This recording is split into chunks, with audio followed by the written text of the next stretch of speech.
Wire Wrong Fantasy Football Podcast, Episode 8, The Offseason is Coming. Now, I wish we could discuss the final game, but the winner of the tournament, our other host, is not here. But with me today is Brian Tambo, the smarter than his fantasy record would suggest. Really, though? I've got a guest today. Juan Ramon made playoffs in our league, almost won his first game. And as always, I'm your host, John Burke, the monotone master. Now, unfortunately, the season is over. We can't play any more games. No. But if you're an addict, you can still play DFS or Fantasy Sport. Any of the daily ones was it just rough? It was just rough, and I'm packed up. Yeah. I'm moving on to next season. He's done with it. As on to next season. Today's episode is really just going to focus around the 2021 storylines that you should be following because it could impact the fantasy guys you loved or it could impact what guys you might be drafting next year. So the first thing I want to start off with is the head coaching opportunity for the Chiefs offensive coordinator, Eric Bieniemy. I think that's how you pronounce his name. So yeah. He's been the offensive coordinator for the Chiefs the past 3 seasons. That's all 3 seasons with Pat Mahomes under center. But so far this year, the 2020 Chiefs are the top-ranked offense. Mm-hmm. Last year, they were the 6th. The year before, they were the 1st. So I'm just kind of thinking, wherever this guy goes, he could completely turn around the fantasy offense of some team that's just been abysmal. Because the Andy Reid style offense, the whole offense improves as a whole, but there's always an increased role for the running back, and clearly the tight end with Travis Kelce being the number 1 tight end for the past 5 years. The teams right now rumored to meet with them are the Falcons, the Jets, and the Lions. Or there's also more teams out there also gunning for this guy who could be the Chargers, just somewhere with a great offense. Where do you want to see this guy go? And what do you think the fantasy impact could be for those players? I think it's a huge impact. I think if the Chargers end up getting him, Herbert, Keenan Allen, Mike Williams, Austin Eckler are huge in fantasy. Same with the Falcons. Falcons already have such a good offense already. And it's that, like, if Julio does come back and produce the Julio numbers, probably won't because he's injury prone every single year.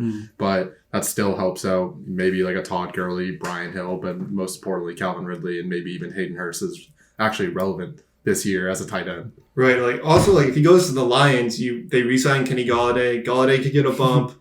Stafford finally has a pass-happy offense.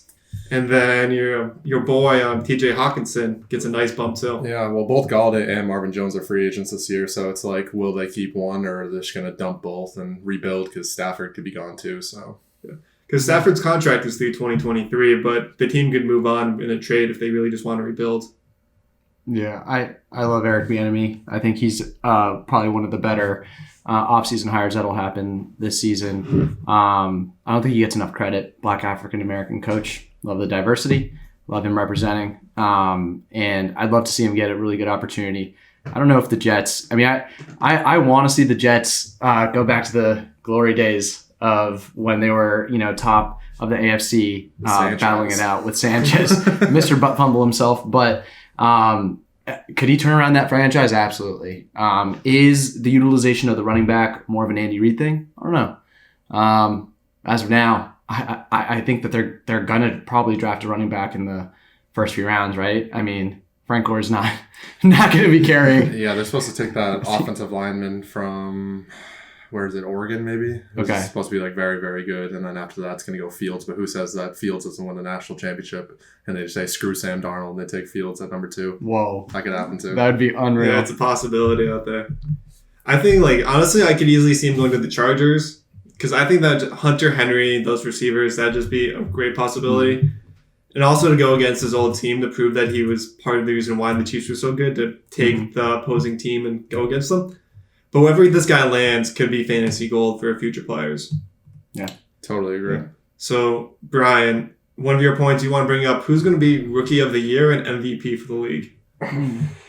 That's just so tough. But all right, it's tight. Right, Rookie of the Year. I'm going to tell you what I think should happen and what's going to happen. Okay. What's going to happen is that Justin Herbert's going to win Rookie of the Year. However, I think that Justin Jefferson should win because he just absolutely shattered Randy Moss's record in his first season, and he's not even done yet. He literally took over Stephon Diggs' role, produced better numbers than Stephon Diggs in his first season, and absolutely torched the league. Most of it came in that week 16, which did add on and broke the record. But then again, Justin Herbert was also absolutely ridiculous and was amazing. And the quarterback bias for Rookie of the Year is probably going to go towards Justin Herbert. But it's a toss-up. So. Right. So speaking of Justin Jefferson, was a free agent pickup this year. Where do you think he goes in drafts? Probably like back end of the top 10 wide receivers, I'd say. Not top 5. So you're thinking like early round 3 instead of mid round 4? Yeah, probably. I'd say like early 3, probably back end 3 maybe, but he'll be definitely before the 4th round. Right. So I know in your heart your fantasy MVP is Josh Allen, but who do you think is actually the MVP of the year? Aaron Rodgers is actually the MVP. Really? However, Josh Allen is the fantasy MVP, ranked number 1. Josh Allen had 4,500 yards. He had 47 touchdowns, 10 picks. He had 46 touchdowns, my bad. And then Rodgers was just unbelievable with 4,300 yards, 48 touchdowns, and 5 picks. And I feel like Rodgers will probably get it just because the Packers are number 1 in the NFC. He's a league favorite. I feel like Josh Allen definitely could have been there, but the picks did not help his favor. I think a crazy stat which I saw when the season ended was Aaron Rodgers threw for more touchdowns than the Packers punted this year. Wow. The only other thing, too, is that who does Rodgers have? He has Devontae Adams. He has Robert Tonyan. He's got Aaron Jones surrounded by him. Who does Josh Allen have? Stephon Diggs. And that's Stephon Diggs is nasty. Cole Beasley, a hurt John Brown, Devin Singletary, and Zach Moss. Stephon Diggs is pushing for top 3 wide receivers. You give Josh Allen the same players as Aaron Rodgers, what happens? MVP. Yeah. So there's no way that he pulls it out? Not sure. Okay. So now, same kind of question. Josh Allen was the 9th round gem this past year in fantasy. He's clearly going to get a huge bump up. Do you think he's taken in the 3rd round, or do you think he sits in the 5th round tier with your typical Russell Wilson, Deshaun Watson in that group? Josh Allen's better than those guys for sure. It's up there with like Kyler Murray, Dak Prescott. People need to stop, first of all. If you're going to draft a quarterback early, make sure your quarterback can run the damn football. If you can't run the football, you're just wasting points away. You get your Dak Prescott, Kyler Murray, Lamar Jackson, Josh Allen, all the running quarterbacks were top 5 this year. If you're taking, yes, Rodgers solid, but he's like a 25 to like 28 consistently. And Kyler and Josh and sometimes Russell, whenever he wants to actually decide to play football and can run the ball, they're like 30-plus guys, and those are big difference makers. Unless you're getting a guy throwing for 5 touchdowns a game, they're not going to get it for over 25 points, and only those guys really can with their legs. Exactly. Yeah. I love Josh Allen. I remember at the beginning when we were doing our draft strategies, I'd come in here to Burke's room and I'd be like, okay, who should I take? Like Josh Allen or Drew Brees? And then he'd go, oh, you should take Josh Allen. I go, no, Drew Brees. Everyone laughed at me. That literally happened. Everyone laughed at me when I took Josh Allen. I said, Josh Allen's going to be one of the best quarterbacks this year. He is number 1. And I would have loved to take him, but you just took him right before. And then I also said before the season, I was like, Stephon Diggs is going to benefit greatly. And they're like, he's not going to have a better season than he did on the Vikings. What did he do? Number 2. You know what's super interesting is I was also mad at Burke's pick because I was going to go double quarterback. I was going to go Drew Brees, and then I was going to take Cam as like a speculative, like if he back end, like if he jumps up, and he took him as his number 1 overall or quarterback. When you were I feel like you were kind of baiting me, like saying like, oh no, I'm not taking anybody. But it was interesting because he was a running quarterback too. But the COVID, the offense, like all that came into play. He started off on fire, and then it was just sizzled so fast. It was just nothing. Quarterbacks are just so tough. Again, like if it's not a running quarterback, he's probably not going to be that good in fantasy. That's what I live and die by. Yeah. So to move on to the manager who isn't here, John's point that I wanted to bring up is Christian McCaffery done? So I'm assuming is Christian McCaffery done being the first overall consensus pick?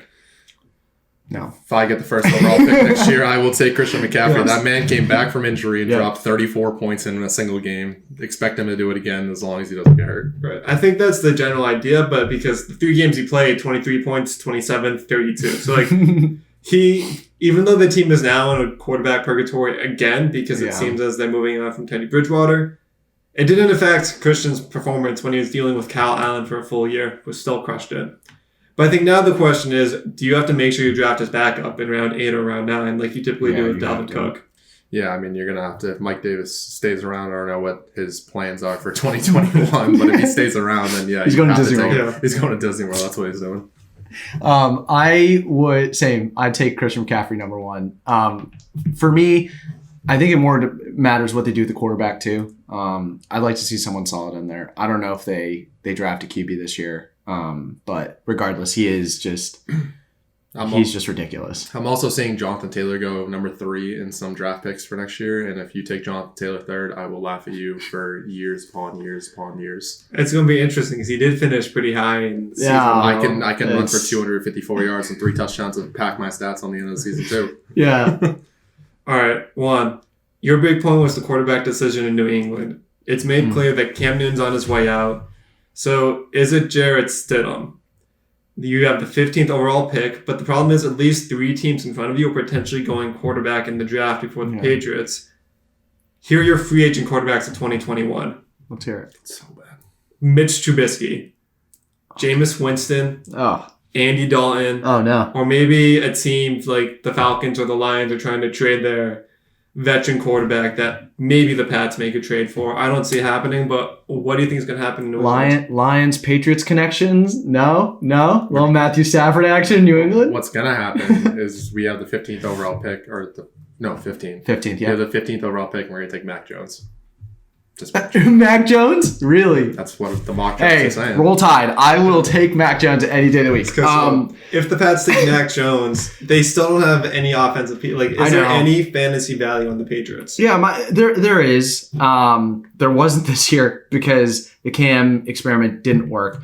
I put it more on the offensive pieces than I do on Cam. I still believe in Cam. I know that watching him throw a slant into the dirt is not really great for anyone who's analyzing him to put him on a roster next year.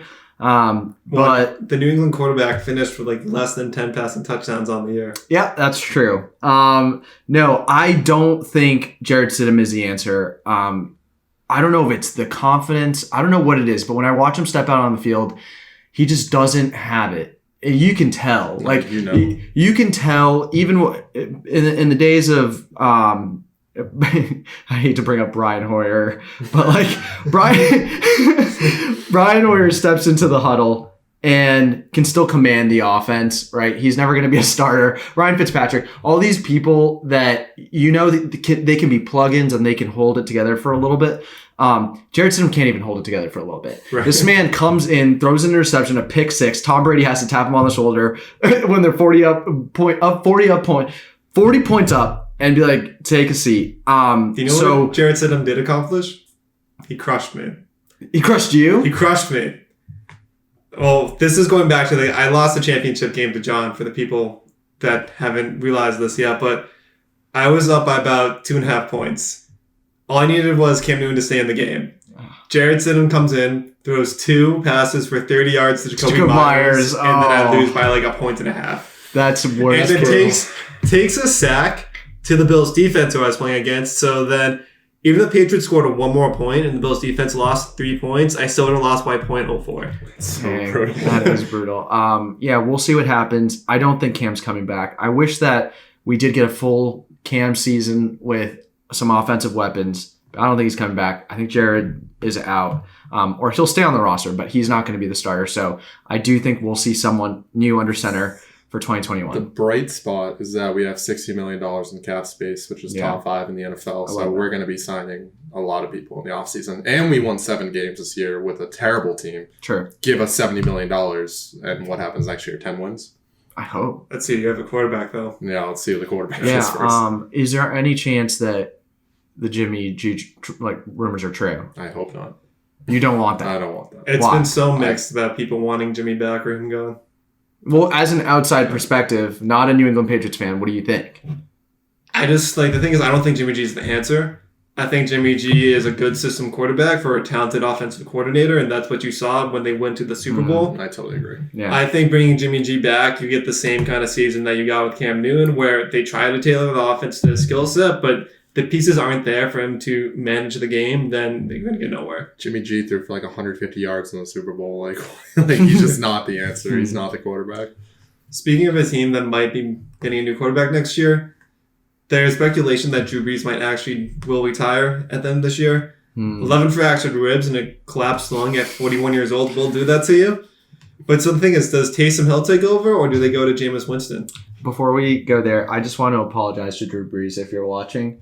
I was really mean to you a few podcasts ago. And he gets injured.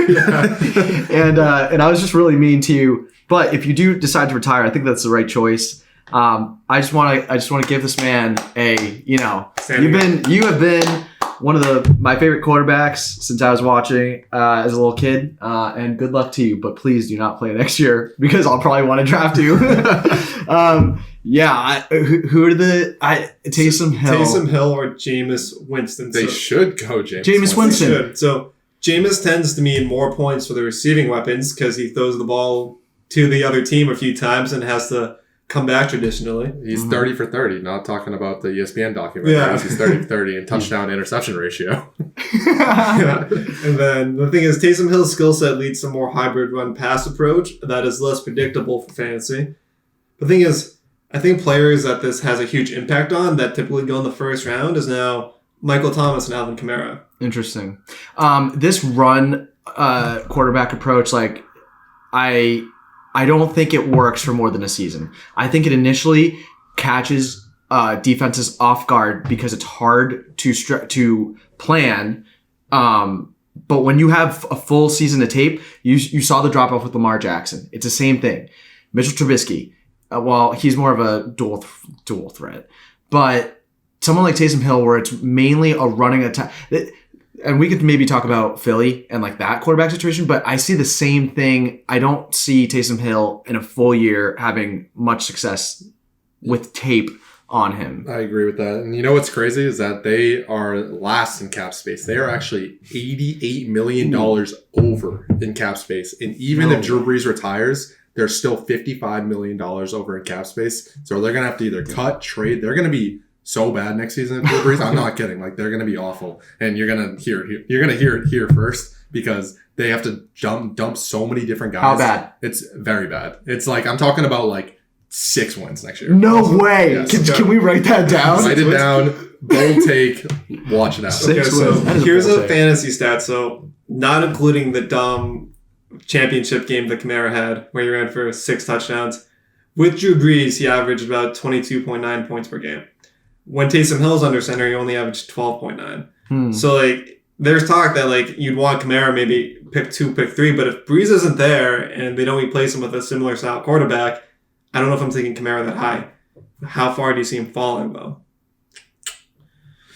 I mean, he's still a dual threat, so it's like he'll definitely be a top 7 running back, but I would take him before like the Joe Mixons, and I would probably take Barkley over him. But like in that area, like varying on that quarterback change, he goes from being like clearly 2 or 3 to probably 6, 7, 8, depending on wherever one shuffles to. Totally agree. Yeah, you got your McCaffrey, Dalvin, Henry, and then after that, it's just a toss up. Yeah. Coming to your next point, Brian, we're going to be talking about the incoming draft picks of 2021. So I'm not a big college football guy. I know Juan's a big college football guy, and so are you, Brian.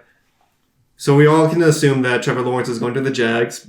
Justin Fields may be going to the Jets, but what other names should be on people's radars that would actually have value for redraft leagues? Trevor Lawrence, definitely number 1. I mean, you already mentioned it, but that's just a no-brainer for the Jags. Jags could actually be relevant next season. Justin Fields, I don't think he's going to go to the Jets, but if he does go to the Jets, could potentially turn them around. I'm not a big believer in Justin Fields. That's just personally me. I think they got lucky in that game. He played the life. Yeah. I've never seen a good Ohio State quarterback with Cardell Jones back in the day, like Dwayne Haskins. Like, come on. Like, the list just goes on. But the wide receiver class is just absolutely ridiculous with Devonta Smith. Better than last year? Yeah, that's also debatable. But anyways, Devonta Smith, Jamar Chase, Jalen Waddle, and then Kyle Pitts at wide receiver. And don't sleep. I told you this. I texted you that Justin Herbert was going to be the best player in the draft. What turned out to be Justin Herbert's probably the best player in that draft. You did say that. And I'm calling it now. Zach Wilson's going to go to the 49ers. He's going to be the best player in the draft. I'm calling it now. So for someone who doesn't pay attention to college football, who is Zach Wilson? Zach Wilson plays for BYU. BYU put up one of the most points out of any college football team this year. He threw for like 405 every single game. So he can run the ball too, and he's an absolute dual threat. Like he's going to be amazing. Yeah. So would you recommend just take last pick in your fantasy draft just in case something happens? I would take the Devonta Smiths, Jamar Chase, Jalen Waddles when they appear to whatever team they're going to be on. But it depends on what offense they go on. But those three guys right there, if you need to take them in your draft because they have huge potential. Like everyone was like loving Henry Ruggs. Henry Ruggs was so fast. Like they're like, this guy's gonna be awesome. Turns out to be a bust. These guys have talent. Don't call him a bust. He's a bust. It's first. Wait till next season. Okay. Bold prediction: Henry Ruggs will be one of the. Okay, he's got the speed. He's gonna be the best. Yeah, next year, absolutely. Absolutely. In a Darren Waller led offense, I don't see it, but all right. Yeah, I mean, any team. Actually, this is where I wanted to go with this. So you're telling me that Alabama's gonna just absolutely stomp by 50. By 50. Okay, good. That's what I want. That's what I was. I was looking at, or I'm looking at right here. There's a couple people who are saying Zach Wilson might go to the Jets. Zach Wilson's that good, trust me. Like he's predicted to go 15th in some mock drafts. He's predicted to go top 5 in some mock drafts. Whoever takes him top 5 is smart because he's one of, if not the best quarterback other than Trevor Lawrence to go in the draft. So your fingers crossed that he lands in New England? I would love for Zach Wilson. We should have had Justin Herbert. We had the chance to draft him. We didn't draft him. We always do that. Awful. But yeah, I'm satisfied with Mac Jones. But if we get Zach Wilson, yeah, we're good spot. Nice. So another pick. This is Romney's again. Of course, he wants to talk about this guy because it helped win him a fantasy league. But David Montgomery, first round pick ? From Romney. So he ends the season with 5 games straight of 20+ performances. This is with Trubisky at quarterback, but super soft matchups. Out of the 5 teams he played, they were the top 7 easiest teams to run against. And also, Tree Cohn was out for the year as well.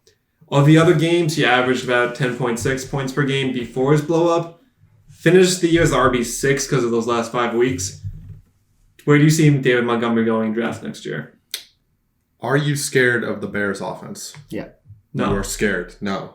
No is the answer. I am. You do not take David Montgomery in the first round. He had the easiest matchups possible. He was the most successful fantasy player throughout the entire playoffs. But then again, he played the softest matchups out there. And when you look back at the games where he played good defenses, assuming they have a tougher schedule come playoffs next year, is Dave Montgomery worth taking in a first-round pick? I don't think so. I thought you were saying, am I scared to own a piece of the offense? And I'm absolutely. I'm saying, are you scared of the Bears' offense in general? Because it's not scary. No. When they play a good defense, it's not. Nothing.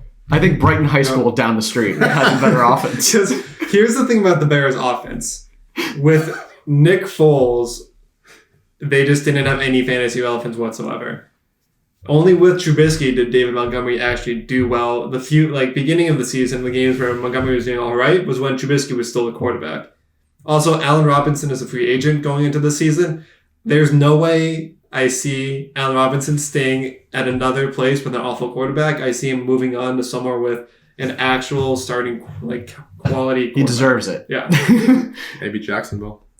So in reality, I see David Montgomery because of the way this last season ended, he's going to sneak up to that late 3rd round group of running backs where it's just do you take the chance on these guys or do you see him just failing completely? Where do you get drafted this year? Fifth round. I don't see him failing completely. I think that he's going to still put up good numbers. He might be low end top 10, maybe top 15, but he's not nowhere near top 5. He's going to be for where he goes in the drafts, I'd be wanting to take him at highest as my RB2. I think if you go wide receiver heavy, you're not going to be thrilled having him as your RB1. Oh, no chance. If he's my RB1, I'll be very upset. Yeah. Right. Juan, so going into a place where everyone's really upset about what happened last week, Philadelphia Eagles. Wentz wants out. Jalen Hurts gets the last 3 starts, gets pulled in the 4th quarter, and now Wentz might stay in Philly. What is going on? What is your opinion on it? I don't think Wentz is staying in Philly. I hope he doesn't. I kind of like Jalen Hurts. I don't know how you guys feel about him. I do like him. similar to Lamar Jackson, not on as much of it. He clearly needs to work on his accuracy and his throwing, but he's just such a playmaker. Like, he's just a pure athlete, and he's got a feel for the game. You can tell back in when he played in Alabama, like, he was such a bad passer. Then he took a step up in Cliff Kingsbury's offense at Oklahoma, and he started getting a feel for the game. He comes in the first few games this year with the Eagles. You could see, like, he understands the flow of the game really well. And at least if I was a GM, that's the number one thing I'm looking for in a quarterback is, like, do you understand the flow of a game, and can you make a play?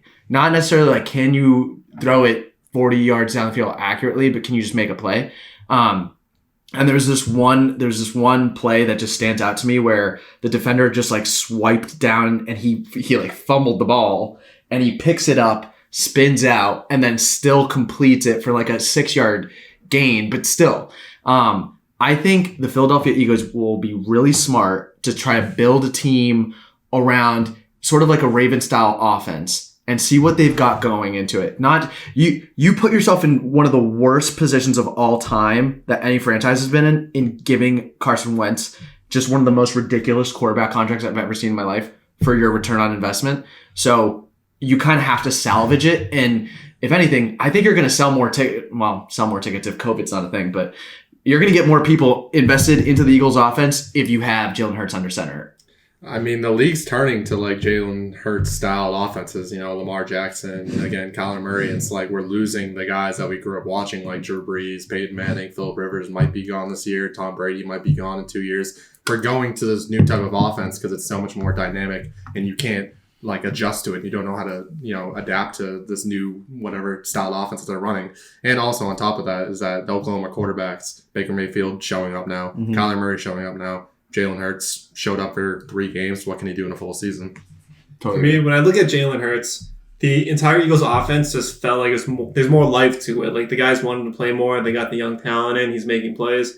But from the fantasy perspective, since he only has about 3 games, he's not going to go super high in draft. So if I'm sitting there in the 10th, 11th round, I don't know who to take, I might just take Jalen Hurts, throw him on my bench to see what happens. Because he could have that Lamar Jackson breakout where teams don't know exactly how to guard him, or he could just be in the situation where he just runs the ball and the defense can't do anything like Kyler Murray does all the time. So he could be like one of those super late round guys that you just throw on the bench and you could get a good trade for, or you could turn your season around if he catches fire. Totally agree. Where do you guys gut feeling? Where's Carson Wentz? What's he wearing? Indianapolis. Yeah, definitely Indy, just to connect with his old coach. Wow. And plus, they're the really only team that has a quarterback walking out the door that really needs someone at that level to continue the chance of making it in. Because I feel like Indy's now at the point where they have too many pieces to completely rebuild.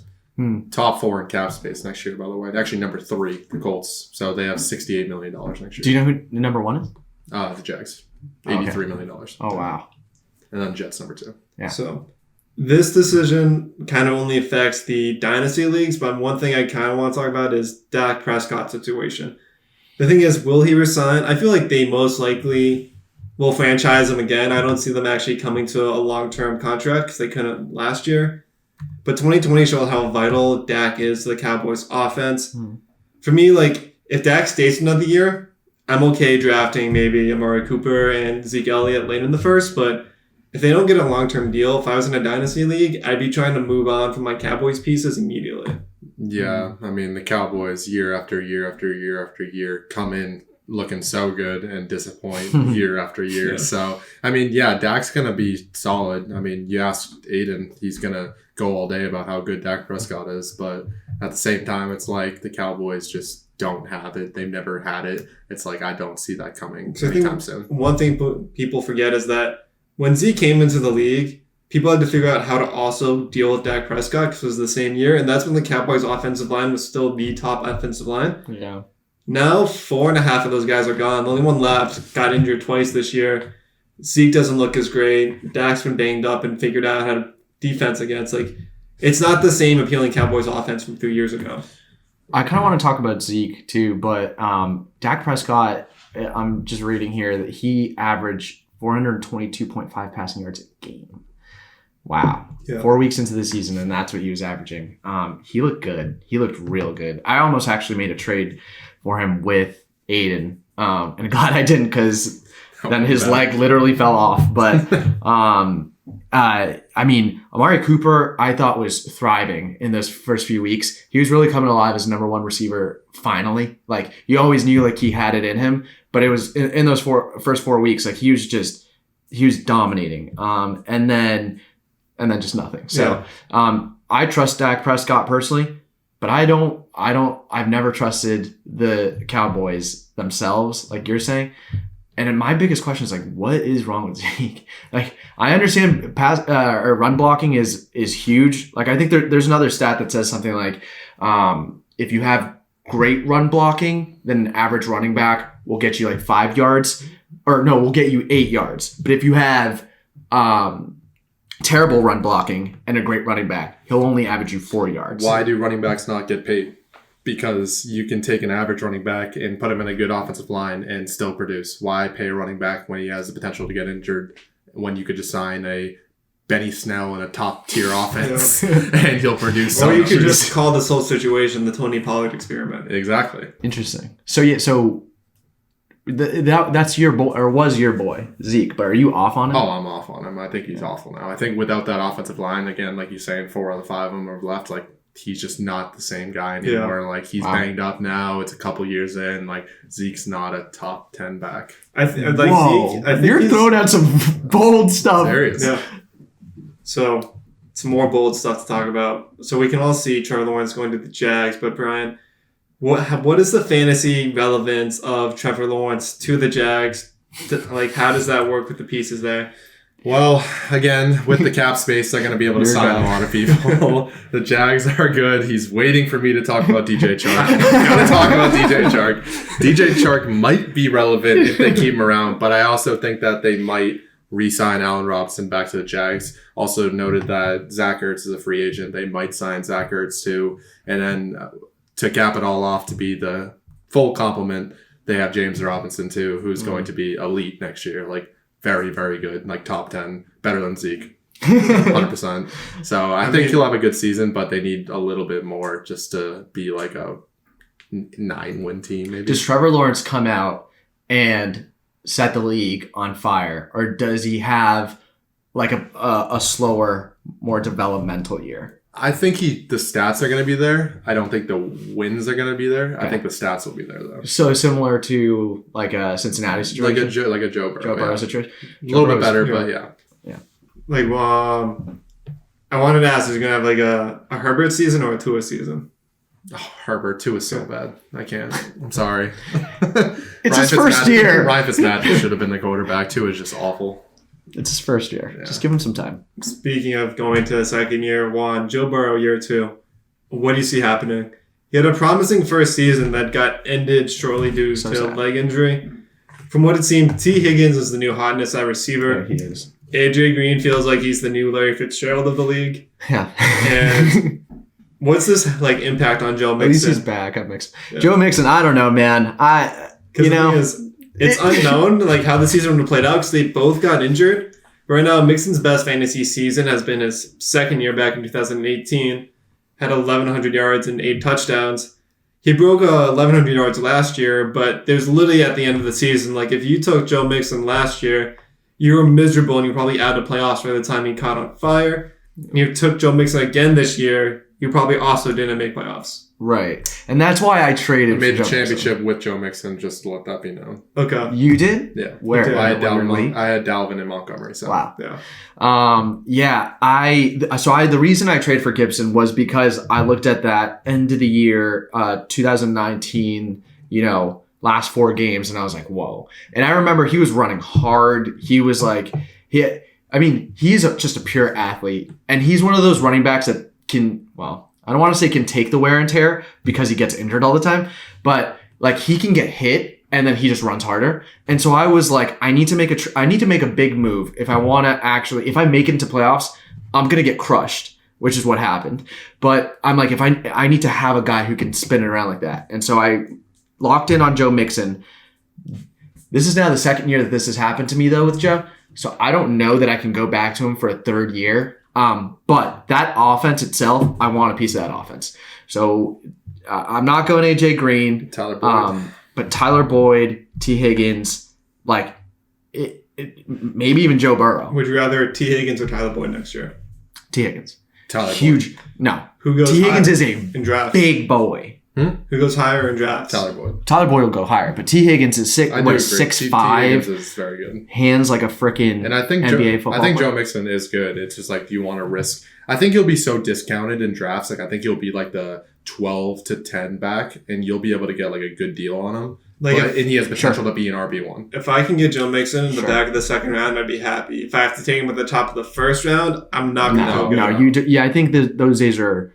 I mean, you got to be pretty ballsy to do that, but I wouldn't even take him at the top. But the potential with that offense is so good. Gio Bernard produced as a relevant fantasy running back, and he's not even close to what Joe Mixon can do. I'm pumped for Cincinnati. Like, if you're a Cincinnati fan, you're just give it some time. Kind of like how the Browns are coming into it. You can see it's going to be the same trajectory with. So I think the best part about the Cincinnati season was, even though the record sucks, you're going to get a good draft pick, but your team was competitive in most of those games.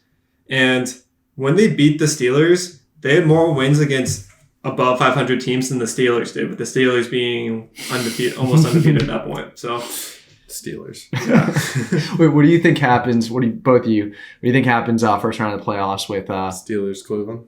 Yeah. Oh, Cleveland. I want Cleveland to win. No, it's Steelers are going to win, but I want Cleveland. I want Cleveland so bad. I think everyone in the world wants Cleveland to win. Steelers are so bad. If the Steelers are going to win, it's going to be because they played awful all game, but because of a Browns mistake, they're going to be able to sneak back in the fourth quarter, and Big Ben's going to drive down the field on the last drive, and Deontay Johnson's going to end up with a touchdown. That's all right. The Bills will win. The Bills will play the Steelers. Bills will embarrass the Steelers. It'll be funny. It'll be a great game to watch. It'll be like 45 to 10. Yeah, I can't wait to watch it. Speaking of a dude who embarrasses people all the time, John wanted to bring up that Derrick Henry is not from this planet. He ends 2020 with a rushing crown, 2,027 yards, 17 touchdowns, finished with 470 more yards than number 2, Dalvin Cook. Finished the year as the running back 1 in fantasy with no receiving work. Which is honestly, if you tell someone beginning of the year that a running back that mainly plays 2 out of the 3 downs is going to finish number 1, would you still take him? He finished as number 2, first of all. Alvin Kamara finished 1 by over 20 points. But yes, Derrick Henry is ridiculous. Well, you're counting week 16? Well, so if you count week 17, Derrick Henry finishes 1. Yeah, week 17, he's 1. Week 16, which most fantasy football leagues should end. Right. Alvin Kamara. But yes. Alvin Kamara because of that 6 touchdown game, though. Yes, of course. Yeah, Derrick Henry is just... there's no more words in the English dictionary. He was doing this. This man was doing this when he was in high school, and he scored. I think he was playing. He played in Texas, high school football, Texas. He scored. This man was scoring. He was like averaging 6 touchdowns a game. So for like he was going 6, 6, 6, 7. It's unreal. And he's just had an NFL career that's just for the record books. And someone was saying this too. They were saying that with the trajectory he's on, like he's pretty much signed a ticket into the Hall of Fame. And I couldn't agree more. Oh yeah. And unrelated to that, the Alabama running backs are always good. Yeah, and Najee Harris ran for 100 touchdowns in 3 seasons in high school football. Oh god. The fact that, Derrick Henry, Najee Harris, like same kind Roll Tide, baby. Guy. All right, so where does Derrick Henry go in fantasy next year? Is he the undisputed number 3? Yeah. Or do you take him over Dalvin Cook? That's a tough decision that I don't want to really think about right now. Because the thing is, with the way consistency works, Dalvin Cook consistently got you more points throughout the year, but Derrick Henry had more big games. But Derrick Henry can be game scripted out depending on who they're playing. It's like standard league, Derrick Henry's the number 1 overall pick. In PPR, half PPR, he doesn't catch that many passes, and Dalvin can get you 3 catches for 39 yards and a receiving touchdown, but also put up 150 rushing yards and 2 touchdowns, while Derrick Henry merely just does 200 rushing yards and 2 touchdowns. Who has more points? Dalvin ends up with more points because of his receiving game. Yeah. If anything happens to Ryan Tannehill, what happens to that offense? Exactly. They stack 10 in the box, but might not be enough to stop his 5-yard fall every time. But still, it'll break off. It'll stop the 50-yard touchdowns that break loose in the open. Yeah. All right. So let's see, was that our last point? Yeah, that was our last point, actually. So the other 2021 off seasons that people could be following is the landing spot for Allen Robinson. Does Chris Godwin resign with the Bucks? Kenny Golladay, does he stay with the Lions and move on? Does Will Fuller stay with the Texans? That can impact Deshaun. Does Juju resign with the Steelers? Is Aaron Jones still going to be with the Packers next year? He's a high-end running back that people like to take. It could be gone. Chris Carson, is he going to resign with the Seahawks? Where is Zach Ertz going to fall? And then who's going to be quarterback for the Bears? Because that basically affects David Montgomery and no one else, because there's no one else you want from that offense. Definitely. It's going to be interesting to see what happens. I do think that Will Fuller will be on the Packers next year, and that's the only thing I'm certain of. Oh, wow. Yeah, why? I've just heard too many rumors that are going on. He almost got traded to the Packers earlier in the season, but they didn't trade him. He's mentioned that he's want to play there before, too, so don't doubt if you see him there. Wow. That'd be a high-powered offense. Yeah, that'd be pretty. Devontae Adams, Will Fuller. So I like to play games, especially with John and Brian all season long, about comparing two players back and forth. But are you guys ready to play a game to finish the show? Let's do it. All right. So out of all the games we played this year, who do you think was the most correct when playing a game? Just there. So we have John, Brian, or the guest. I'm The guest. I'm going John. I'm going with the guest. I'm going John. It was John. John was right 68% of the time. I knew it. And Brian was right, what? 65% of the time. I thought it was going to be like 12. Brian did play more games than John, though, so John has Okay. a little bit more. Those numbers are towards skewed. that. They're skewed. I'll give you some of that. So who do you think went 3 for 3 the most out of all the people? Because going 3 for 3 is when two players are compared to each other and you get all three categories right. Out of John and Brian? John, Brian, and the guest. I'm going guess. You know what? I'm gonna go with Brian. Right? It was John. Oh, John went 3 for 3 times. The guest went 3 for 3 twice. And Brian only did it one time. Wow. Damn. All right. Brian So- sucks. Trash. Here's a good question for you, Juan. So which guest was the most correct? That was me. The 3 guests we've had on the show so far is Matt Gatt, you, and Aiden. I'm taking one. I'm taking myself. It's a trick question. There's actually a tie Wow. Between- All of you guys? between Matt Gatsunas and Juan. You both were at 77% on both your tries. Wow. So, that's not bad. That's crazy. So Well, wait, are you counting the game where Brian basically was destroying my fantasy football team? no, Why you're wrong. Because apparently I got all 3 wrong. If you do the math, if Gatsy got 77%, you got 77%, and the guest average was 62. Oh, Aiden was dragging us down. Damn. Aiden went Hurting the guess. 3 for 9, but to be fair, Aiden's day did have the hardest questions because I was asking about receivers that were pretty close to each other. No, don't give him that. Yeah, speaking of me, I was Yeah. getting like 0.1 decimals out of here. Yeah. Do you have is there enough time like for us to just give a quick like what we thought about this season? You got a quick minute. I think we're probably going to do a few more episodes talking about player rankings and stuff like that, how things finished out, where we thought they were going to finish. But if you got any last remark, feel free to go. I just think it was a fun season. Like it was a season where we saw some of the guys, at least in our league, this is for our league, Matt Gatt just falling, just absolutely dumpster fire was crazy to watch. What did he do? Start 5-7 and finish 6 and 8? He was number 1 for 2 weeks in a row, and then finished down there. There's so many good storylines throughout the whole season. I thought it was a lot of fun this season. I had a really good time. Our rivalry was really good. That was an epic conclusion to see who got into the playoffs.